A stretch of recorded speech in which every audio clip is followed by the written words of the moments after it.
Well, hello everybody. Welcome to our fourth Organizer 411 event brought to you by Smead. And this is live, okay? And we know it's live because one of our presenters is having a little difficulty getting on right now, but she's working with Leanne in the background. But we do have our other two with us today, and we're going to start, and hopefully Ellen DeLapp, who is dialing in right now, will be able to join us in just a moment.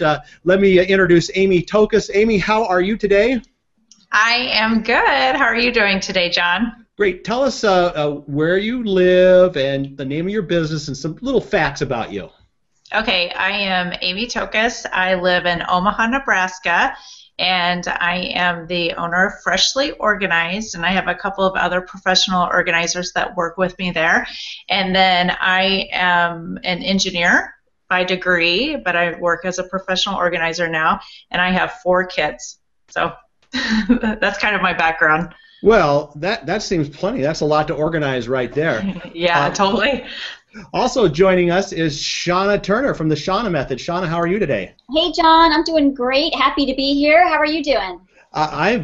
I'm as good as I can get. You know, we want to get Ellen on the line here, and I think she'll be joining us shortly. But you know, this is live. You know, it's TV. We've got it. The show must go on. So we're going to start without Ellen, and then we'll add her in as she is able to dial in. So for those of you that maybe have joined us for the first time, we have a chat box on the side where you can enter your questions for our organizer. Our overarching theme is getting organized for summer, but we're not limited to that. We're going to talk about a bunch of different things today. The questions that you submit, some questions that were submitted in advance by people, and then also anything that you want to talk about within reason. And we have Leanne in the background moderating for us. But you know, before we started the live broadcast, Amy kind of got my curiosity going. I want you to talk, Amy, just for a moment about the art of minimalism, because I think that's kind of a hot topic right now, and you know, people want to know how to get by with less.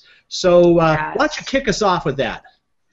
You know, it's interesting. I went to a conference recently for the National Association of Professional Organizers, and we had the Minimalist come and present one of the keynotes. And these two guys were pretty inspirational on living with less and how to do it. So as a professional organizer, you know, I don't have a lot of stuff in my house, but it's funny, when I opened things up and started really looking, I do have more than what I need. And one of the things that they said that really caught my attention was the point of us having things just in case. And they even said those are the 3 most dangerous words in the dictionary, are the just in case. So I think we've all been guilty of saying that. Yes, yeah, we keep it just in case. So it's since I came back the last month, or I don't know how long it's been, a few weeks, a month, I've been going through all of my cabinets and closets and things like that, and I am just amazed at how much I've been keeping just in case that I never use. Like, I came across some old hot rollers that I've had since I was a teenager, and I've got 3 teenage girls, and I kept thinking, well, one of them might want to use these just in case, and I'm like, okay, one's off in college, she's never going to use the hot rollers, so they have other tools, but it's just stuff like that, and I have the space, thankfully, but I don't need all this stuff. So it's been very liberating. I just set up a box and started throwing 5, 10 things in a day, and things have piled up, and I'm just amazed at how much you can clean out and not have to maintain. I don't have to maintain any of that stuff anymore. Well, it's interesting. We get, you know, I'm sure like most people, things from the vets and from lupus, and every month we get, and we put stuff out every month, and we still seem to have a lot of stuff. So what's the deal with that? Well, if you think about it, things just keep coming in. we don't stop bringing things in, and we purchase things that you know, we may not really need, or we purchase things for occasions, and then we hang on to them just in case we ever need them again. So, you know, not only getting rid of stuff, but trying to reduce what you bring in is really key. And also focusing on what's really important. I was talking to a client recently, and she was talking about they have a cabin up at a lake, and she talked about how much she loved spending time at that cabin because there's nothing there. It's just her and her family, and they're relaxing. She's like, I don't have to maintain anything. I just have to clean up our mess from that day, and then we go off and have fun. There's nothing else to do. Oh, I totally relate. We have a cabin, same thing. In fact, I decided when I got the cabin that I had to have enough clothing up there so that I didn't have to pack to take stuff with me. So that's my little game. I don't pack my suitcase or anything. We just bring up food, and everything I need is up there. So right. Yeah. Well, Shauna, let's talk about this minimalism thing. What are your thoughts on that? And more importantly, how do people become minimalists? What do they need to do? You have any tips on that? You know, as I was listening to Amy talk, a few things were popping into my mind. One is that a lot of stuff comes into our home that we don't buy. That it just comes in, so you know, the child comes home from a party at school, the child comes home from every birthday party with a bag of favors, or Valentine's Day with a bag of candy, and that happens all year long. Or a lot of times maybe we go to events, we go to a home show, we go to a meeting, we go to a presentation, and we walk home with a goodie bag giveaway or an agenda from the meeting or freebies that were at the conference. So we bring stuff in that we're not even consciously buying, and it's still showing up. So that was popping into my mind because I thought we just need to be very diligent in thinking about what are we going to let across the threshold of our home or even our office. Nowadays, I don't even bring the agenda home or the paperwork for the meeting or the brochure. I just trash it before I leave the room, or I give it back to the person and say, use it with someone else, because I don't want to have to make a decision on it later. We had a question on that from Megan, who asked about, well, how do you do this minimalism stuff at the office? And that was a great example about the agenda. Are there other ways that we can kind of, I don't know, have a system or something that we do to make keeping our stuff at the office to a minimum? I think that it's important to always know where are we going to put our things. So we're intentional whenever we pick up an item and we're headed back to the office, we have to be able to know, where am I going to put this when I walk in the door? Not just put it down dump it on the desk, but say, do I have a space to keep this? And if not, that doesn't necessarily mean don't bring it back, but it means I need to really be ready to spend a minute or two when I walk in to find it a home. So we have to only bring in what fits. We need to allow the space to be the boundary, and if the boundary's full, we can't bring anything more in until we've cleared out some space somewhere. So if the file drawer is full, then probably we need to schedule a morning to make some space in that file drawer to get ready. And you could do that quarterly, or you could do it at the end of a project, or you could do it as you're switching from one focus area to another. So when there's a natural break, don't just allow that stuff to stick around. Take the break, give yourself a day to clear through your files and make some space for what's coming. That's a great point, and that dovetails on another question, actually from Megan as well. She said, my husband and I both work full-time outside of the home. Amy, let's ask you this one. How do we make the transition from the school year, you know, papers, projects, etc., to summer? Our heads are barely above water as it's now sports, activities, you know. Oh, yeah. We'll be able to organize. How do you make that transition into summer? Okay, so this is a crazy time of the year for end of the school year, families, activities, all that stuff.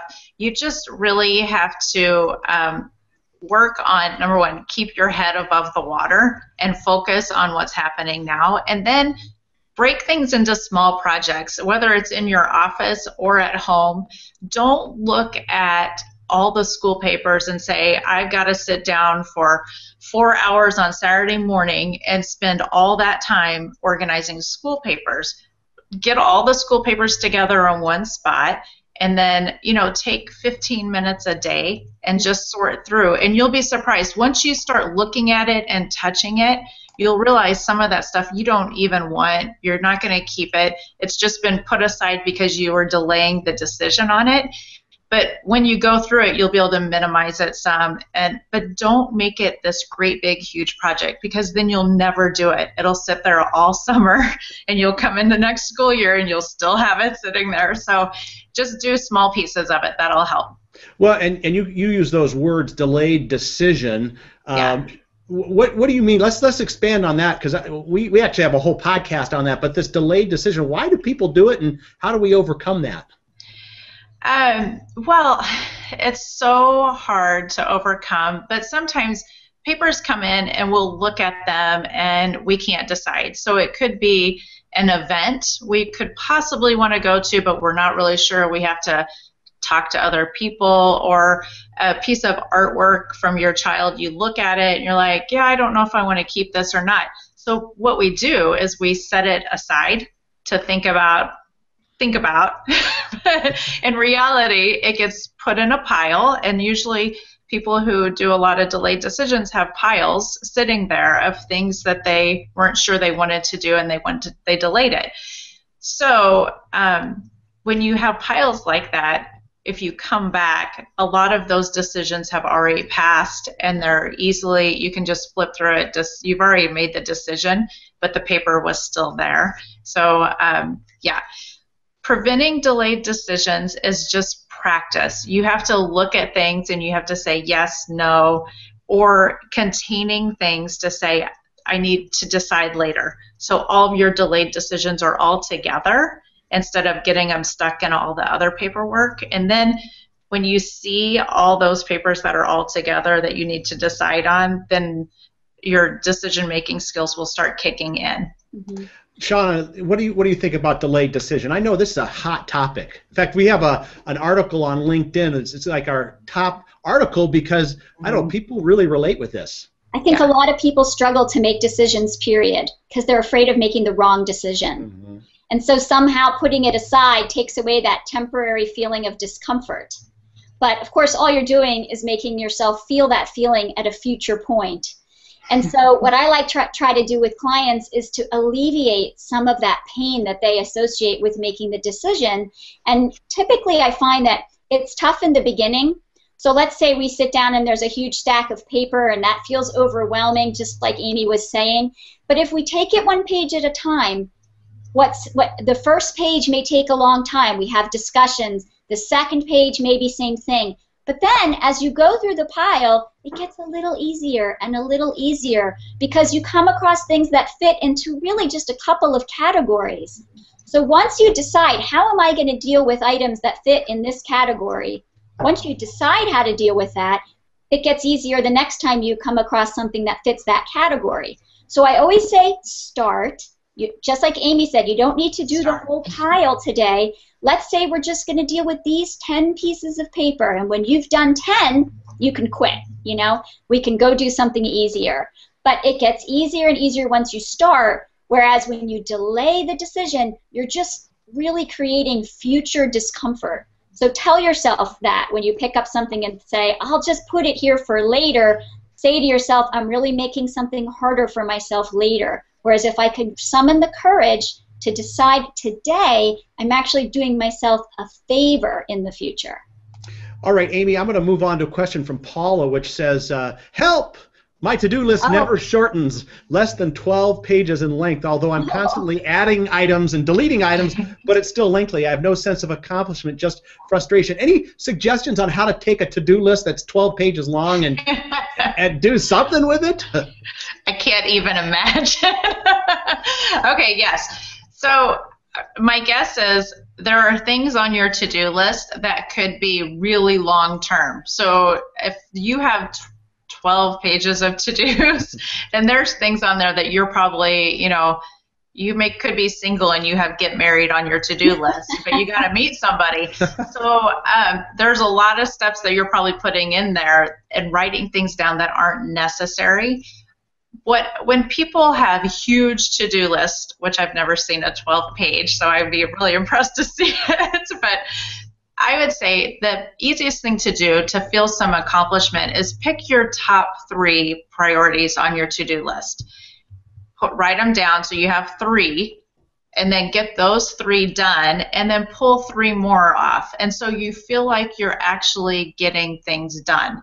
So, and those should be small, smart, those SMART goals, that's what they should be. They need to be smart to-dos, not getting married or get married. You know, make sure it's small, or specific, measurable, all those things to make it a good task to put on your to-do list. Shauna, how about you and to-do lists? Any ideas on how to reduce that down? Yeah, I got 2 tips. One is don't confuse projects and tasks. Oh, yeah.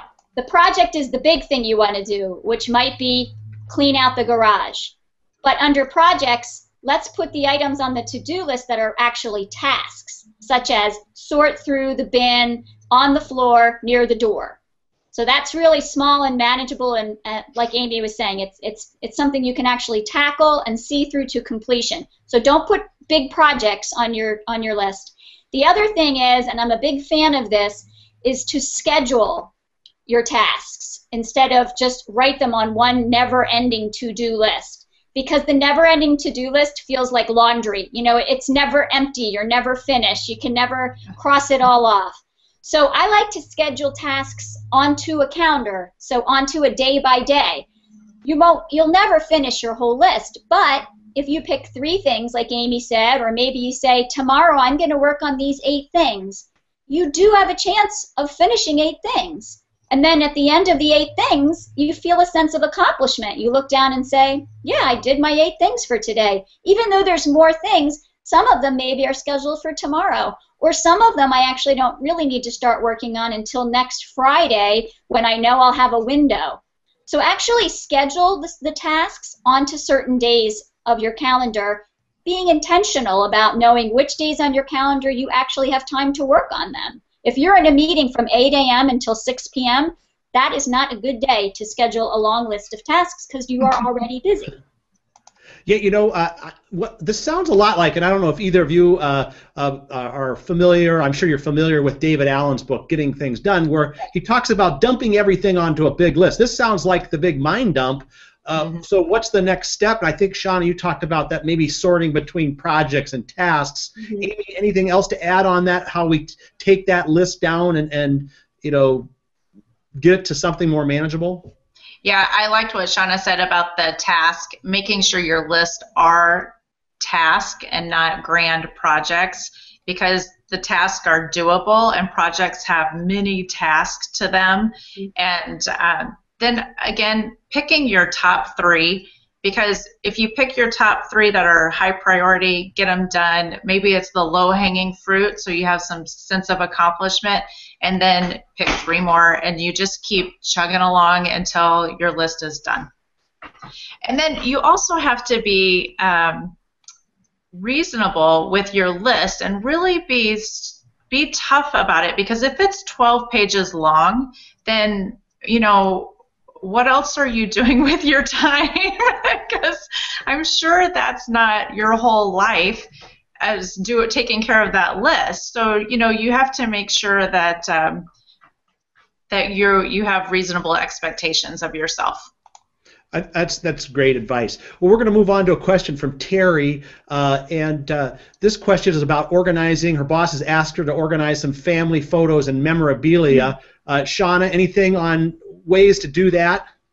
Right, so whenever you have files of photos, you could either have a stack of paper photos, or you might have a digital dump on your computer. But we tend to talk about the ABCs of photos. So the first thing you want to do is what I'd call the quick sort, and you want to sort them into, A is for album. So these would be the really nice photos, the ones that are clear and you like the way you look in them, or her boss looks in them, or they're sentimental or something like that. B would be sort of what we call box, which would be, I'm not really sure. I'm not sure if these should go in an album or not. They're perfectly good photos, but you know, maybe there are 2 or 3 of the same event or of the same person from a different angle. And then C would be can, as in trash canned. So don't be afraid to get rid of photos. We tend to just keep them all. Again, that fear factor, what if I throw away a photo? There is nothing wrong with getting rid of a photo. So the ones that are blurry, the ones that are of a mountain with no people in them, the ones that you took on vacation of a castle that you won't even remember the name of the castle in 2 years. Just get rid of most of those. So if you're putting together one album, you want the crystal clear ones, the ones that are flattering of the people. Maybe you put a few landmark photos in there just to give a little flavor or an accent. But don't keep them all. Don't put them all in. Nobody wants to look at all that anyway. So you're better off to have 1 or 2 albums that, or boxes that have the best that you'll look at again and again, rather than having crates and crates or 7 folders on your desktop that you will never look in because it just feels like work. Now Terry has replied saying that I hear there's 3 bins of albums, which sounds a lot, but what I find more difficult is that her boss is asking her to do this task.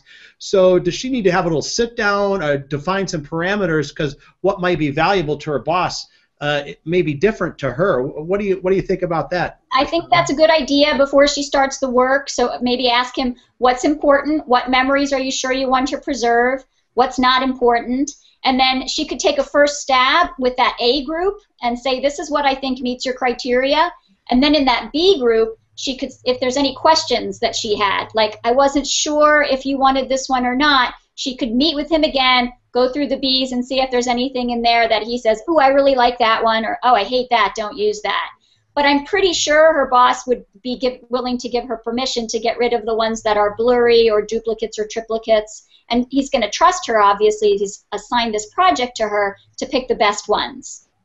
Great. We also, I just want to remind you guys that we have on our latest Smead newsletter, which you can get at Smead.com, we have a whole thing on the 7 steps to photo organizing, written by another professional organizer. You may want to check that out. There's some great tips on that as well. Amy, we're going to go to you with the next question, which is from Megan about, are you believers of scheduling your day down to the hour? Or what's the best way to manage your time and balance your work life and family home life and enjoy the summer at the same time? Big task. Good question. You know what? I'm going to say everybody's different when it comes to scheduling. There are some people who love having all of their time scheduled, every task scheduled, and then there are other people who are more broad-based, and they may do like time maps where, you know, on Tuesday morning, that's their morning to do something fun with the kids, or that's their morning to run errands. So all their errands are saved for that time, and then the rest of the time they can enjoy either, you know, they're either working or they're doing stuff with the kids. So they don't, it very much depends on the person. I would say what is really important to do, though, if you have tasks that you do not like to do, then I highly recommend timing yourself on those tasks, because a lot of times we make them bigger than what they really are because it's not something we enjoy. So, for example, you know, in the summertime we have to mow the grass.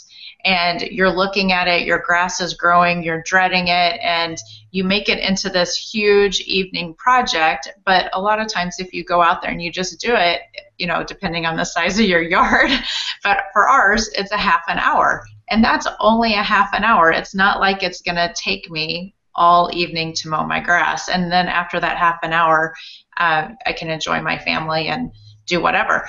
So timing the task is key to understanding and not procrastinating as much as you know exactly how long it'll take.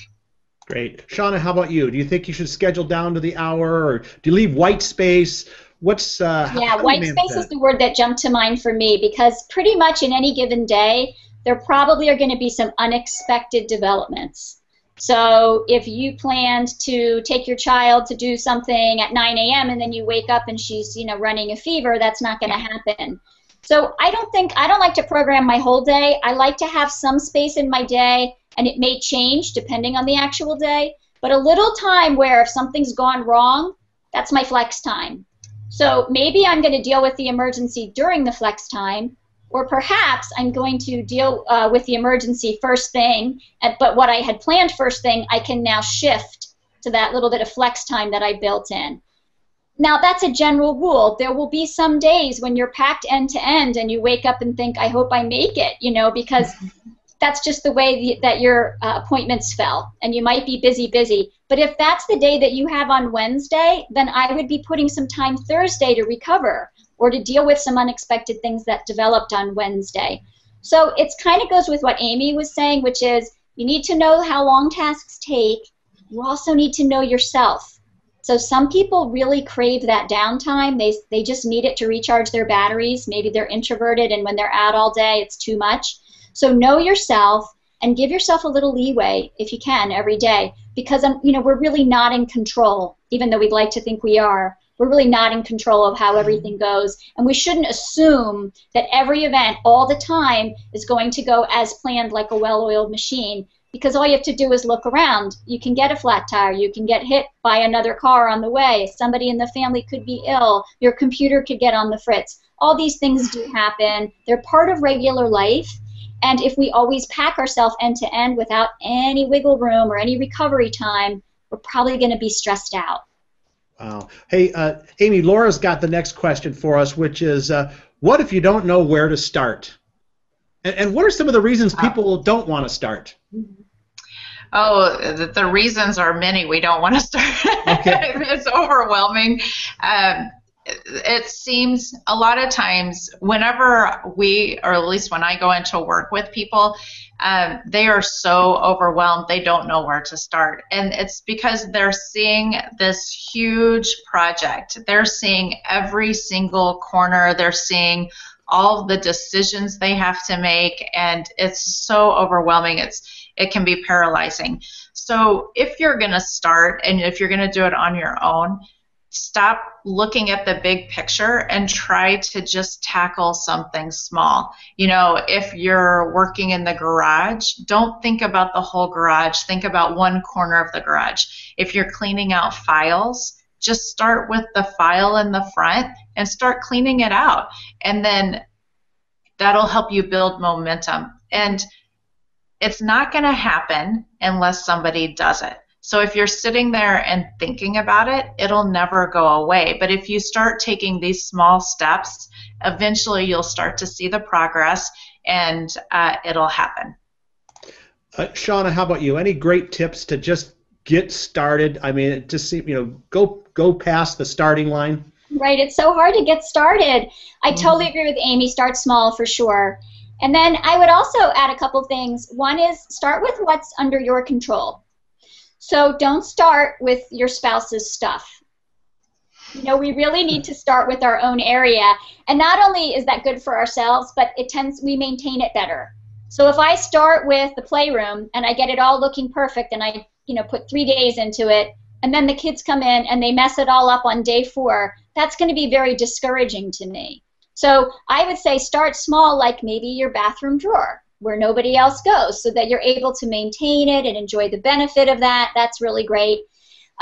So start small, start with what you have control over, and then also think about starting where you have some pain. I don't typically suggest you start in a remote corner of the attic, but if it's the entry table that every time you walk by it when you come home and that gives you grief, maybe that's the place to start so that you'll enjoy the benefit. You don't have to start somewhere remote, even though that might be on your mind that the whole attic needs to get cleared out. Start with the thing that's bothering you so that you feel good about it. Great. By the way, we want to remind people we still have time to take your questions in right on the right-hand side. We also will be having a replay of this, which will be posted in a few days at smead.com/hangouts. Or /hangout if you want to catch the replay as well. Amy, I think you were the one that said we just want to confirm this. Are you the one that said you mowed your own grass? They're amazed at that. I have a real true confession. I don't mow as much as I used to, but when we first had children, my oldest was colicky, but only in the evening. So my husband would come home and I would hand her to him and I'd go mow the grass. It was my escape. So, yeah, good. I do mow the grass. All right, well, we're going to give you this next question, which is from Stiggy, and it goes like this. What do you do when you organize one thing and it needs you to have 2 or 3 other spaces to complete the one task. For example, you need to empty one cupboard, but you need to fill different things that you put it in places where they already need to be organized. That makes sense? You got to move things to another spot that is also not organized. Yeah. That makes total sense. Typically, if one area needs help, there's other areas that need help. One of the things I do is I usually have a box. When you're organizing a space, have a place to contain all the things that don't belong in this space. Because when we start organizing a space, if we start taking things to all the places they do belong, we get distracted and we get lost in other areas. And it kind of snowballs, and we have a hard time finishing the one space we were working on. So that's the number one tip, is collect all the things that do not belong in this space in one area, and then when you're done organizing, you can start delivering those to the other spaces. Now, we know the other spaces are not organized yet, but you still get them there so that when you do organize them, we know that they belong there and that you don't have to put them in a staging area until then. And then as you go through other areas, you'll have other things that go back to the first space, and and everything eventually finds a home and it starts to make sense.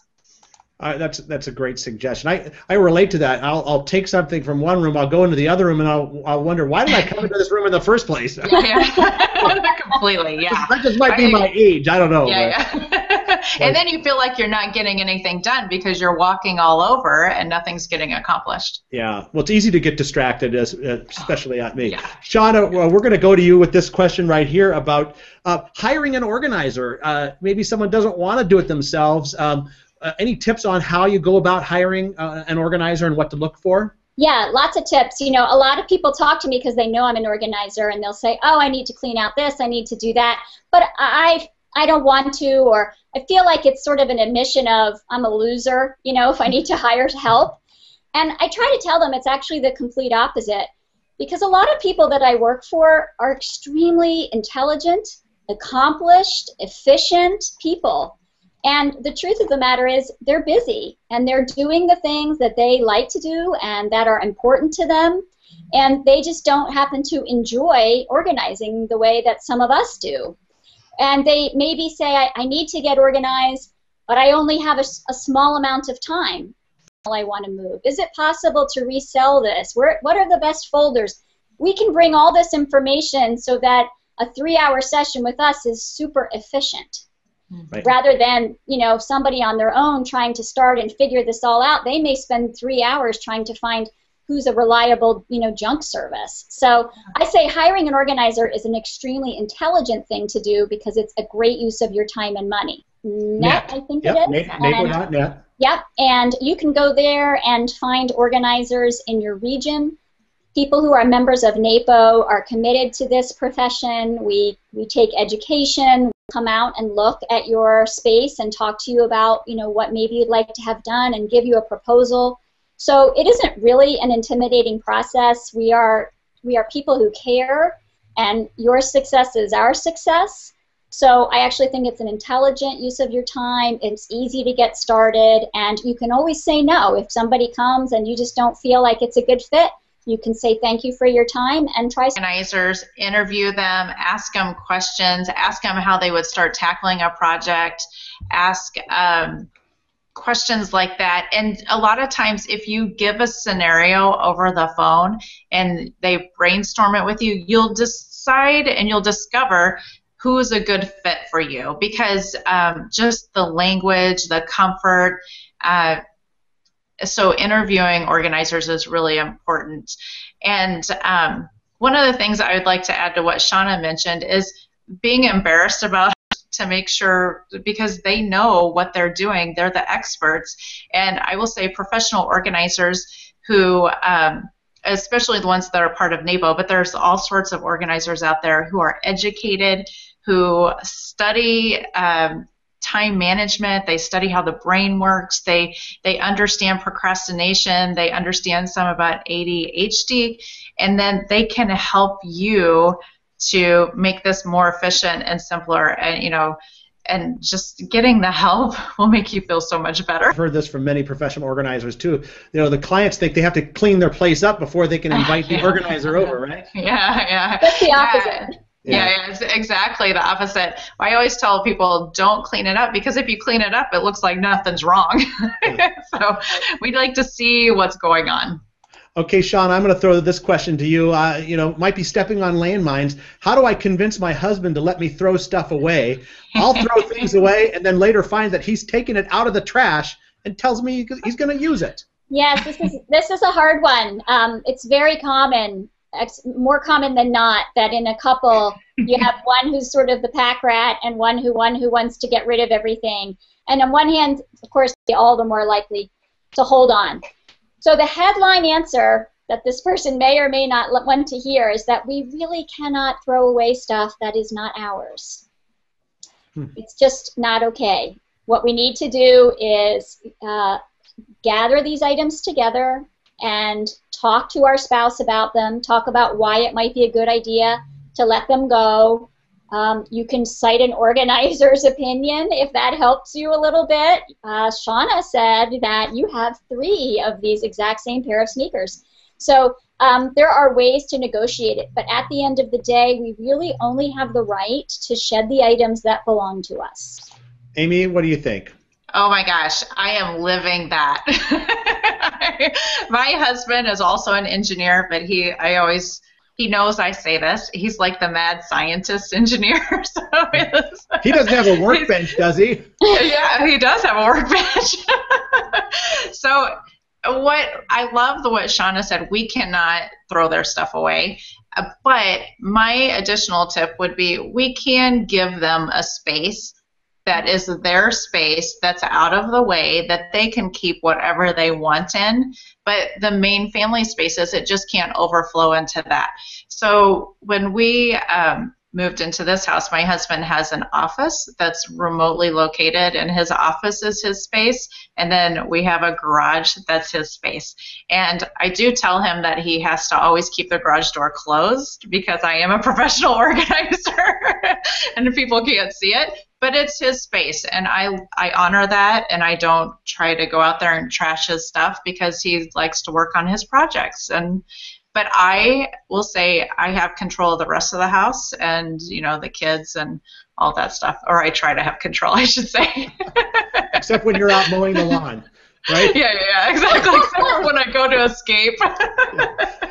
I'm going to stay on you for this question about construction. And this person's writing from Boston saying they had a lot of ice dams, so they're kind of in the middle of construction. They had to take their house apart. How do you keep things organized during a construction project? Oh, goodness. You know, that is, it's funny you say that because we are just starting a basement construction because we had water this last week. And so we have to do a remodel and reconstruct.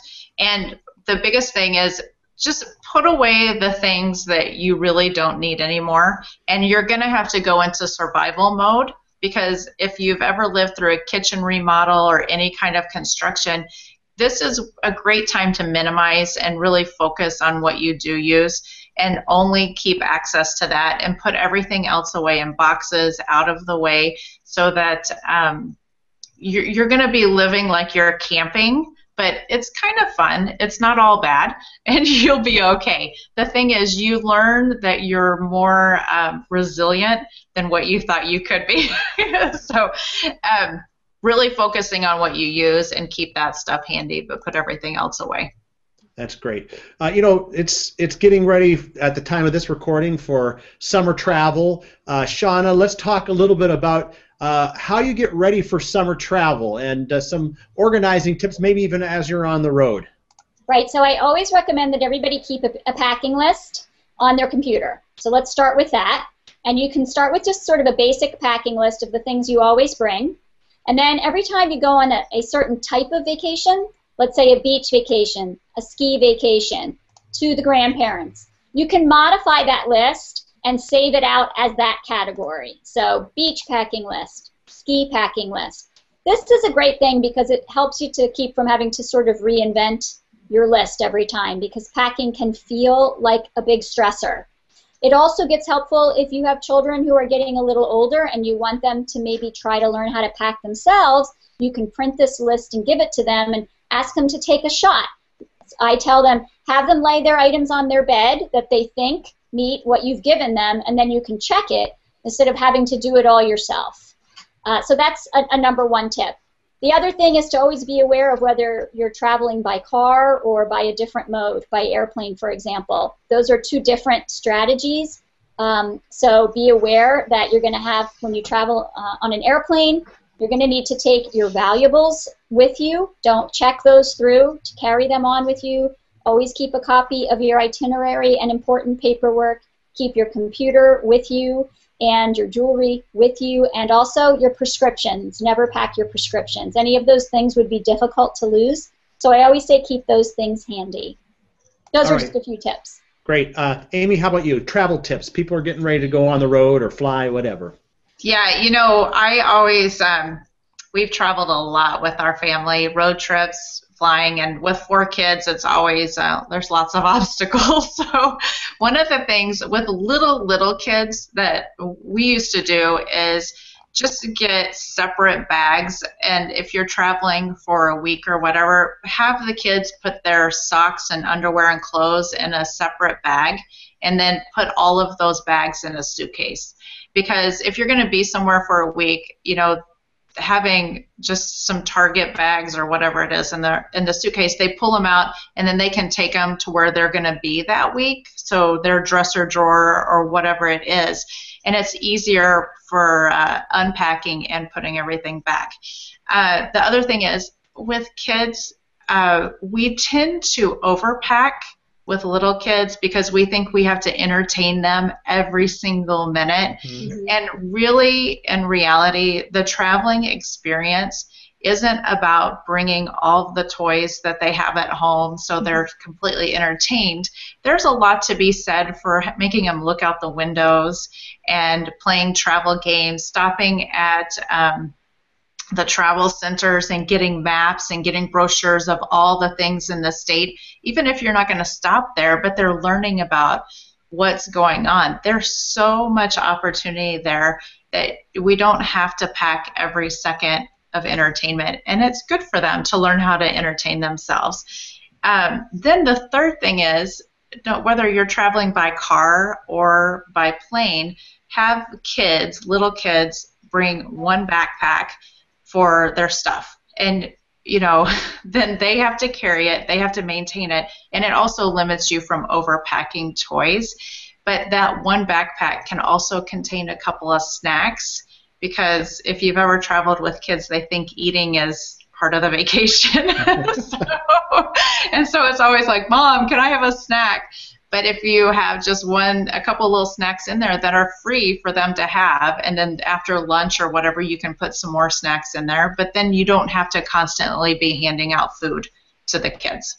That reminds me of a story, back to our lake cabin again. We have this checklist for each kid, and we actually have it done by season, you know, right. Warm and cold. But the funny thing is that we're driving up, we get up to the cabin, everyone gets into the cabin, it was warmer weather, and we realized that our youngest daughter didn't bring any shoes with her. Oh, yeah. so we were up there for 4 days without, you know, no shoes. But that was yeah, and she survived, right? She survived, right?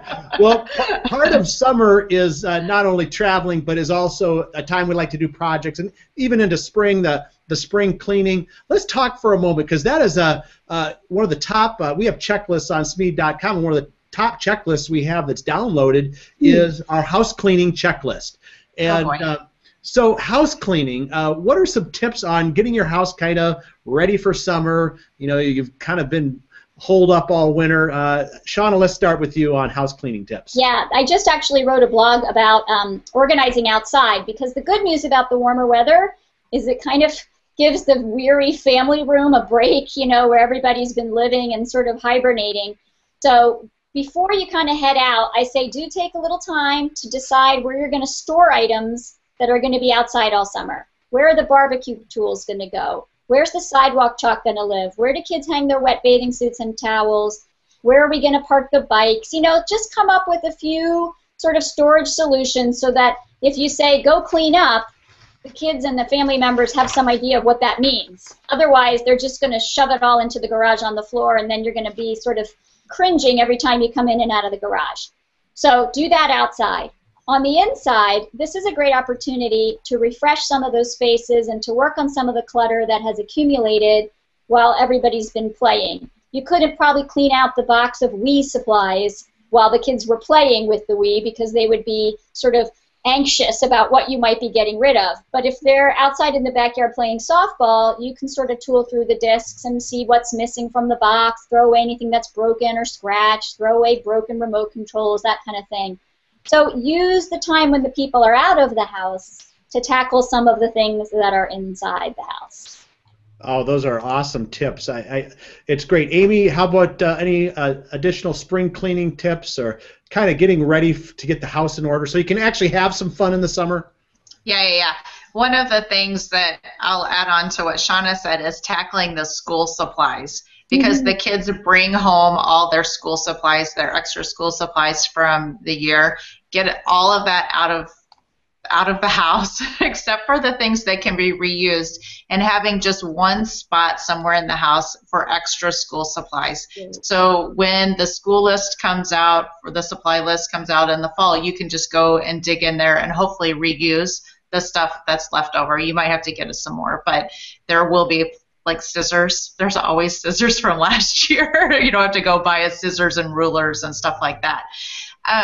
But then also, I would say get your house ready to entertain, and get your house ready to be out on the patio enjoying company. So whether it's having some wine handy, or always having some snacks, and always having a place where it's nice to gather, that's going to make your summer so much fun. We did a few years ago with some friends, we did a Friday night gathering, and we just hopped houses. And it was so laid back. We just lounged on the patio, sat around, ate, drank.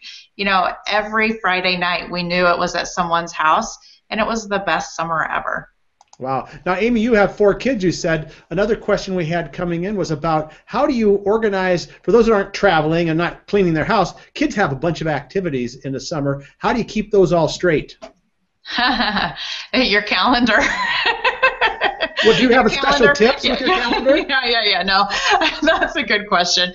The calendar is key, getting everything on the calendar. And then the second thing is realizing it takes a village. Set up your carpools. If you know that there's camps going on with other friends, you know, say I'll take, and if you bring home. But set up your carpools and let the village help take care of all that stuff if you can, because that's key. Delegating is key. And then also remember, you don't have to schedule your kids for everything. Giving them some downtime in the summer is just as important as giving them some structured time, and letting them learn how to handle being bored, and also reading books and enjoying that quiet, that blank space, that white space we were talking about. They need to learn how to enjoy that so that they don't become the adults that can't handle being bored. Great. Shauna, how about you? What about getting kids organized, coordinating calendars? Any organizing tips on that? Well, something that frequently happens whenever we change seasons is that the kids' activities switch. So maybe, for example, all year your daughters were in ballet, and now in the summer they're going to be on swim team. So what I suggest is that for every activity that your child has, have a different container. I like to use large bags, and you can just hang a row of hooks on the wall in a mudroom if you have it, but even if you don't, it can hang in a hallway, it can hang on the wall of the garage, and every activity you have a bag, and that way when you're walking around and you find the swim goggles on the floor in the bathroom, you know, okay, those are going in the swim bag. Or I find the soccer shin guards upstairs next to the shower, those are going back in there. It just gives you sort of a designated container, and if it's a labeled bag where everyone knows blues for soccer, reds for swimming, then when anybody finds a supply lying around, they know exactly where to put them.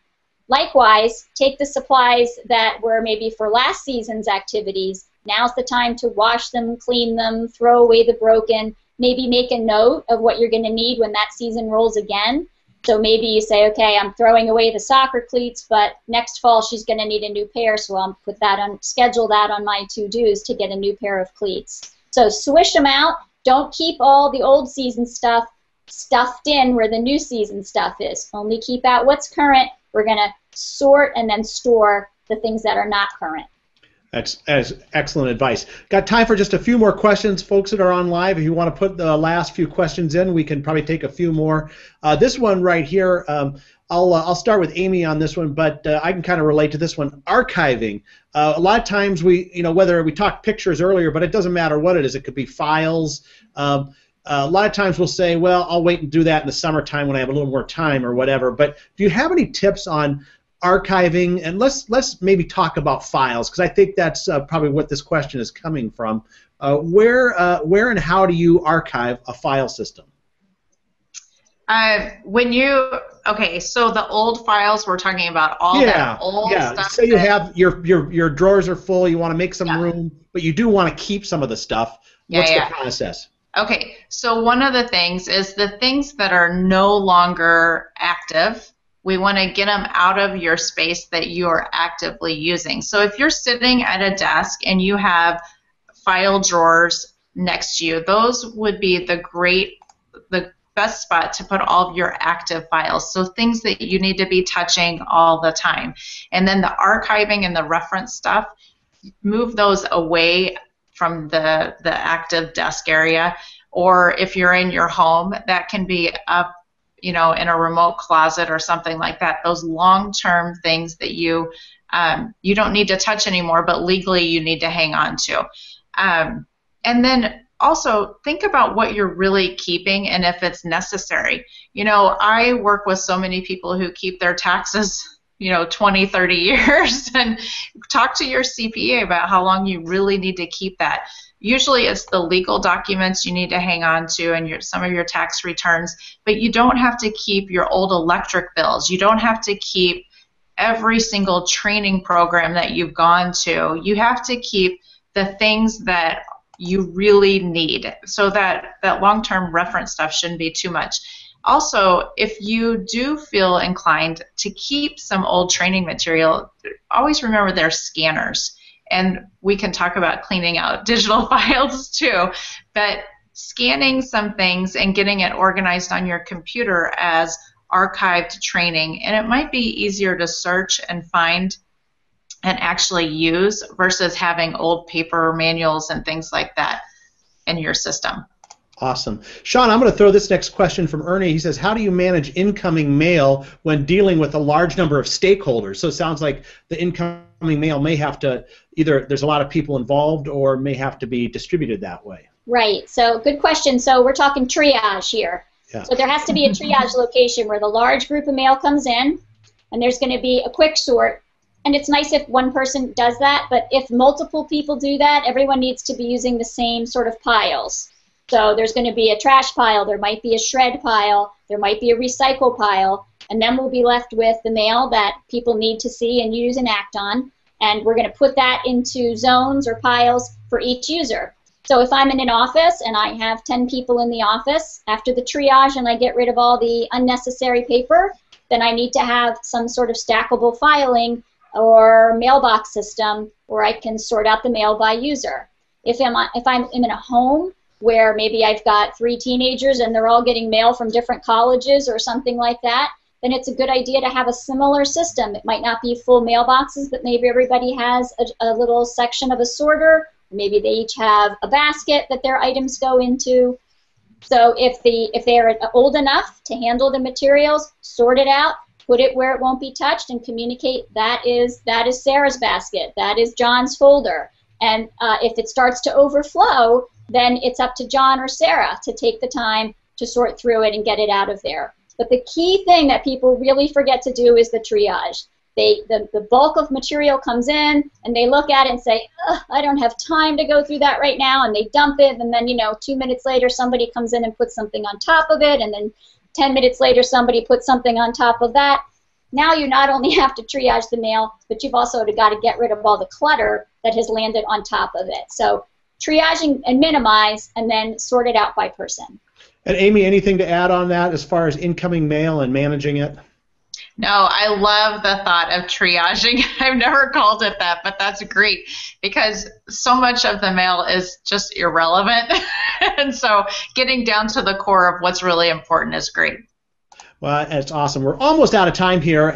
One of our live viewers, Brenda's asking about some of the new products that we teased last Hangout. Have they come out yet? And we are really close to announcing our brand new viewables. It's going to be an online label creating system for labeling files, boxes, and everything. And so you'll just have to, you can go to viewables.com. It's not online yet, but you can sign up for a notification there. But that is kind of a lot of excitement around here about that, and maybe even if you're watching it, it'll be available. It's coming this summer, and so some exciting stuff on that. Before we wrap up, I do want to give each of you guys a chance, because I know you have a local practice, but you also do some virtual organizing as well. So let's start with Shauna. Tell us about your practice, what kinds of customers you work with, and how people can get a hold of you. Thanks, John, for the chance. Yes, my business is called the Shauna Method. I'm out of Darien, Connecticut, which is really a New York City suburb, so I work in Lower Connecticut and Westchester, New York. But I'm heavy on social media, and I want people to know they can access a lot of free information by going to either my website, which is theshaunamethod.com, or also checking me out on Facebook or Pinterest or Twitter so that you can access some free tips and ideas. If you're interested in working with me virtually, and I do this, we can do a lot of coaching through Skype or FaceTime. You can just fill out a contact form on my website, and I will be in touch. Awesome. Amy, tell us a little bit about your practice, the kinds of clients you work with, and how people can get a hold of you. You know, I am very similar to Shauna. I do all the residential, I do offices, and you can go to my website, freshlyorganized.com. There's a contact sheet if you're interested. We have packages. We have a blog on the website with lots of tips, and then our Facebook page for Freshly Organized also has lots of tips out there. So just give us a call, or I love doing the virtual stuff via FaceTime and Skype. It's always fun. It's amazing, too, how technology it can allow us to do a lot more things. I do want to apologize that Ellen DeLapp was not able to connect today. So she was in the room for a while, but technically some things didn't work. But you can contact Ellen at professional-organizer.com. She's a certified professional organizer, has a great practice down in the Houston area. She also does virtual, does a lot of work with ADD clients. And so make sure you check out professional-organizer.com. Also, Ellen's on many of our podcasts. If you're not familiar with our podcasts, you can go to smead.com/podcast. And we're up to over 85 episodes now. We do a new one every week on all kinds of all kinds of topics, and I know both of you have been on several, and we'll continue to have you on those as well as the Hangouts. If people want to see this Hangout in a replay, you can go to smead.com/hangout as well. So that's it, guys. Our live time is up. Appreciated all the people who are on live.